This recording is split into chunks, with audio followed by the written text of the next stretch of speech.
Potomac, Church, Franklin, Washington, and Antietam. Despite the date of 1762 as the official founding date, there is much disagreement over when the city was actually founded.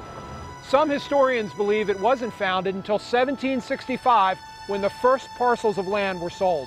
Hager, more than anything else in his life, would be a land speculator. From the time he sells this house in 1745, he continues to buy land at a low price and sell off tracts and chunks of it at a profit. It's argued exactly when Hagerstown is laid out, and the best evidence is either 1762, which is the accepted date, or 1765. Whatever the year he decided to lay out the town, he certainly profited because he laid out 520 lots. Each lot consisted of about a half an acre each, so he was selling each individual lot. And that's where Hager would have made an awful lot of his money.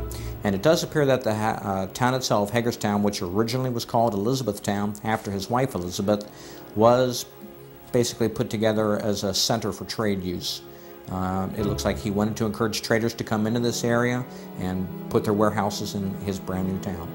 However, the name Elizabethtown never caught on with the townspeople. They instead adopted the name Hager's Town.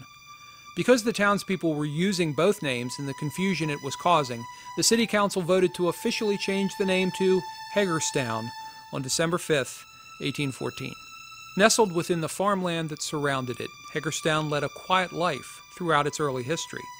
However, during the Civil War, Hagerstown saw excitement several times as both Union and Confederate armies occupied the town. But it was in the few years preceding the Civil War that Hagerstown would see one of its most infamous visitors. In the 1800s, on the site of the building we know today as the Baldwin House, stood the magnificent Washington House Hotel. In late 1859, on a sweltering summer evening, a mysterious tall man checked into the hotel with his 2 sons and an associate. The 4 men deliberately and quietly went straight to their rooms on the 2nd floor, speaking to no one. But as history would tell, the names registered in the hotel's ledger weren't the men's real names. We have the ledger book at the Western Maryland room, which has the signature. He signed it Isaac Smith because he didn't want his actual name to be known. But his 2 sons signed in. They listed themselves as residents of New York, which was false. During that hot summer night, another hotel guest on the 2nd floor became ill. I've called for the doctor. He'll be here soon. Oh, thank you for coming. Well, how long has he been like this? A couple of hours. Let me look at him.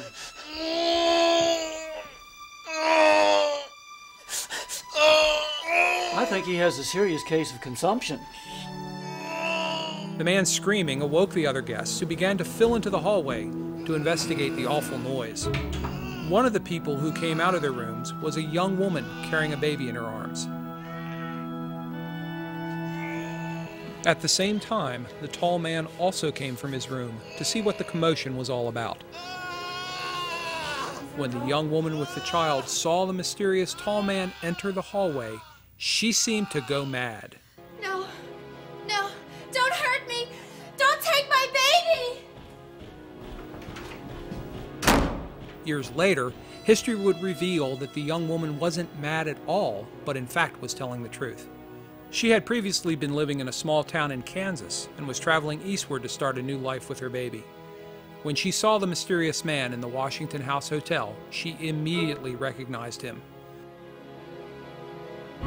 The man who registered that June evening was none other than the infamous abolitionist John Brown, who had raided all the slave-owning households in Kansas, including hers, killing her husband and burning their home.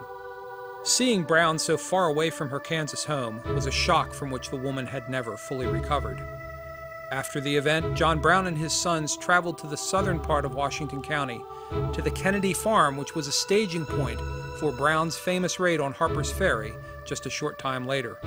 It is said today in the Baldwin House, on hot June evenings, if you walk slowly down one of the 2nd floor hallways, you may hear the eerie, distant screaming of a young woman begging for the life of her child. No, don't hurt me! Don't hurt me! Several years later, in the summer of 1863, the streets of Hagerstown erupted with the sounds of the Civil War. It was during that summer that one of the largest and deadliest battles of the Civil War took place just north of the Mason-Dixon line. On July 1st, 2nd, and 3rd, 1863, the farm fields around Gettysburg, Pennsylvania, were witness to the horrors of the Civil War.